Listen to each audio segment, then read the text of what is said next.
Hi friends, welcome to JDR tech smart YouTube channel. మా videos మీకు నచ్చినట్లయితే more videos కోసం మా ఛానల్ని సబ్స్క్రైబ్ చేసుకోండి. అలాగే పక్కన ఉన్న నోటిఫికేషన్ బెల్ని క్లిక్ చేయండి. ఒక లైక్ ఇవ్వండి, కామెంట్ చేయండి, మీ ఫ్రెండ్స్కి షేర్ చేయండి. ఈ వీడియోలో మనం టైప్స్ ఆఫ్ సెంటెన్సెస్ గురించి కంప్లీట్ ఎక్స్ప్లెనేషన్ అనేది ఇవ్వడం జరిగింది. ఈ టైప్స్ ఆఫ్ సెంటెన్స్ అనేది కేవలం ఎగ్జామ్ పరంగానే కాకుండా ఇంగ్లీష్ లాంగ్వేజ్లో ఉన్నటువంటి వివిధ రకాలైనటువంటి వాక్యాల గురించి పూర్తి వివరణతో మీకు అందించడం జరిగింది. So let's start the video. Sentence. A sentence is a group of words that contains a subject and a predicate and makes complete sense by itself. అర్థవంతమైన పద సమూహాన్ని మనం వాక్యం అని అంటాం. ఈ వాక్యంలో సబ్జెక్ట్ అదేవిధంగా ప్రిడికేట్ ఉండడం జరుగుతుంది. For example, he is a good teacher. ఈ వాక్యం ఒకసారి గమనించినట్లయితే హీ అనేది subject, is a good teacher అనేది మొత్తాన్ని మనం ప్రిడికేట్ అనడం జరుగుతుంది. ప్రిడికేట్ అంటే సబ్జెక్ట్ కాకుండా వెర్బ్తో పాటు ఉండే మిగిలిన సమూహాన్ని మొత్తాన్ని కూడా మనం ప్రిడికేట్ అనడం జరుగుతుంది. సో అర్థవంతమైన పద సమూహాన్ని మనం వాక్యంగా గుర్తిస్తాం. According to meaning, the sentences can be divided into assertive or declarative, imperative, interrogative, exclamatory. అర్థాన్ని బట్టి వాక్యాలను ఇంగ్లీష్లో 4 రకాలుగా గుర్తిస్తాం. వాటిని assertive, imperative, interrogative, exclamatory sentence అని మనం చెప్పుకుంటాం. అవి నంబర్ 1 డిక్లరేటివ్ సెంటెన్సెస్, సాధారణ వాక్యాలు అని అంటాం. A sentence or statement which says or states something is called a declarative sentence or an assertive sentence. ఏదైనా ఒక వాక్యం దేనిని గురించైనా తెలపడం కానీ చెప్పడం కానీ జరిగినట్లయితే ఆ వాక్యాన్ని మనం declarative sentence or assertive sentence అని అంటాం. For example, he is a good teacher. ఇక్కడ అతడు ఒక మంచి ఉపాధ్యాయుడు అని తెలపడం జరిగింది. సో ఇలాంటి వాక్యాన్ని మనం declarative sentences or assertive sentences అని అంటాం. In a declarative sentence, the subject usually comes before the verb. ఇలాంటి డిక్లరేటివ్ సెంటెన్స్లో సబ్జెక్ట్ అన్నది వెర్బ్ కంటే ముందు రావడం జరుగుతుంది. ఇక్కడ హీ ఈజ్ అనే వెర్బ్కి ముందు హీ అనేటువంటి సబ్జెక్ట్ రావడం జరిగింది. ఇలా అసర్టివ్ సెంటెన్స్లో మాత్రమే మనకు కనపడడం జరుగుతుంది. A declarative sentence always starts with a capital letter and ends with a full stop. Declarative సెంటెన్స్లు అనేటివి క్యాపిటల్ లెటర్స్తో మొదలై ఫుల్ స్టాప్తో ఎండ్ కావడం జరుగుతుంది. దీన్నే మనం పీరియడ్ అని అంటాం. ఫుల్ స్టాప్ లేదా పీరియడ్ అని అంటాం. ఇలాంటి వాక్యాలను మనం అసర్టివ్ లేదా డిక్లరేటివ్ సెంటెన్స్ అని అనడం జరుగుతుంది.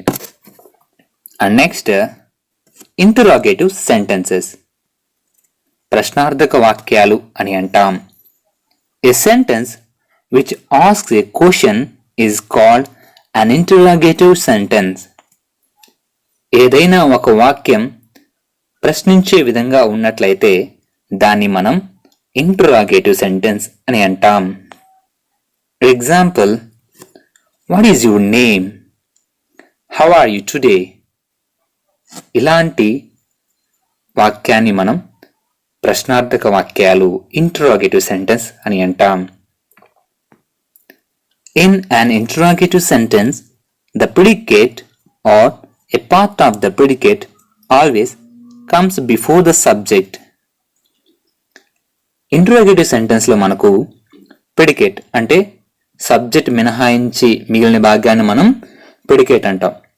ఆ ప్రిడికేట్ లేదా పార్ట్ ఆఫ్ ది ప్రిడికేట్లో కొంత భాగం మనకు సబ్జెక్ట్ కంటే ముందు రావడం జరిగింది. ఇక్కడ హౌ ఆర్ యూ టుడే అనేటువంటి వాక్యం తీసుకున్నట్లయితే యు అనే సబ్జెక్ట్ కంటే ముందు హౌ ఆర్ అనేటువంటి ప్రిడికేట్ రావడం జరిగింది. సో ఇలాగా సబ్జెక్ట్ కంటే ముందు పార్ట్ ఆఫ్ ది ప్రిడికేట్ కానీ రావడం జరుగుతుంది.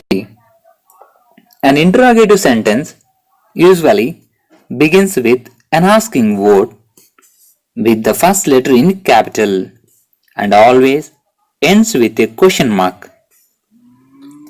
ఇంటరాగేటివ్ సెంటెన్స్లో మనకు సాధారణంగా ఆస్కింగ్ వర్డ్, ప్రశ్నించే పదాలు అంటే వాట్, హౌ, విచ్ అనేటువంటి WH వర్డ్ క్వశ్చన్తో స్టార్ట్ కావడం జరుగుతుంది. అదేవిధంగా ఇవి క్యాపిటల్ లెటర్తో స్టార్ట్ అయ్యేసి క్వశ్చన్ మార్క్తో ఎండ్ కావడం జరుగుతుంది. ఇటువంటి వాక్యాన్ని మనం ఇంటరాగేటివ్ సెంటెన్సెస్ అని అంటాం. And next one imperative sentences, ఆజ్ఞ లేదా ప్రార్థనార్థక వాక్యాలు అని అంటాం. A sentence which gives an order or makes a request or an entreaty is known as an imperative sentence. ఏదైనా ఒక వాక్యం ఆజ్ఞను కానీ రిక్వెస్ట్ ప్రార్థన గాను తెలిపితే అటువంటి వాక్యాన్ని మనం ఇంపరేటివ్ సెంటెన్స్ అని అంటాం. For example, clean your room, please be quiet. ఇలాంటి వాక్యాలన్నీ కూడా ఇంపరేటివ్ సెంటెన్స్ కింద రావడం జరుగుతుంది. Generally the subject is not mentioned in an imperative sentence. సాధారణంగా ఇంపరేటివ్ సెంటెన్స్ మనకు సబ్జెక్ట్ని కలిగి ఉండవు. ఇక్కడ యు అనేటువంటి సబ్జెక్ట్ మనకు కనపడకుండా ఉంటుంది. ఇదే వాక్యానికి యు క్లీన్ యువర్ రూమ్ అనేటువంటి మీనింగ్ మనం అర్థం చేసుకోవాలి. అదేవిధంగా ప్లీజ్ బీ క్వైట్, దాన్ని మనం యు ప్లీజ్ బీ క్వైట్ అనేటువంటి వాక్యంగా అర్థం చేసుకోవాల్సి ఉంటుంది.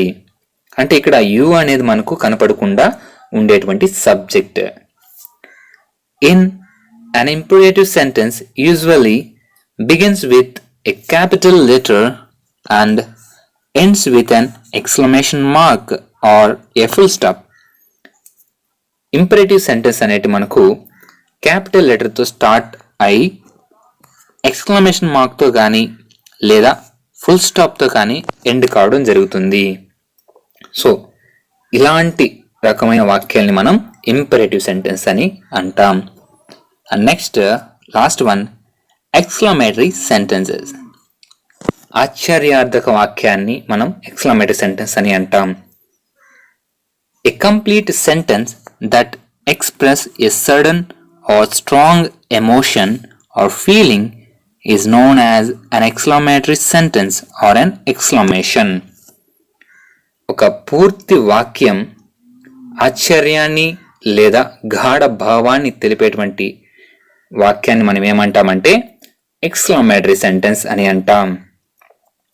Such a sentence can show feeling of happiness, sadness, anger, surprise, fear or excitement. ఇటువంటి వాక్యాలు ఆనందాన్ని, దుఃఖాన్ని, కోపాన్ని, ఆశ్చర్యాన్ని, భయాన్ని, ఆతృతను తెలుపుతాయి. For example, what a beautiful place, how great you are. What a beautiful place, ఎంత అందమైనటువంటి ప్రదేశము. హౌ గ్రేట్ యు ఆర్, ఎంత గొప్ప వ్యక్తో మీరు. ఇలా ఆశ్చర్యాన్ని తెలిపేటువంటి సందర్భాల్లో మనం ఎక్స్క్లమేటరీ సెంటెన్స్ మనం ఉపయోగించడం జరుగుతుంది. An exclamatory sentence cannot be a single word. సాధారణంగా ఎక్స్క్లమేటరీ సెంటెన్స్ అనేటివి సింగిల్ వర్డ్స్ కావు. ఇవి కంప్లీట్ సెంటెన్స్ అని మనం ఆల్రెడీ చెప్పుకున్నాం. ఇక్కడ స్టాప్ అనేటువంటి ఎక్స్క్లమేషన్ మార్క్తో ఒక వర్డ్ ఉంది. ఇది ఇంటర్జెక్షన్ అవుతుందే కానీ exclamatory sentence కాదు. An interjection is a single word or an incomplete sentence used to express a strong emotion.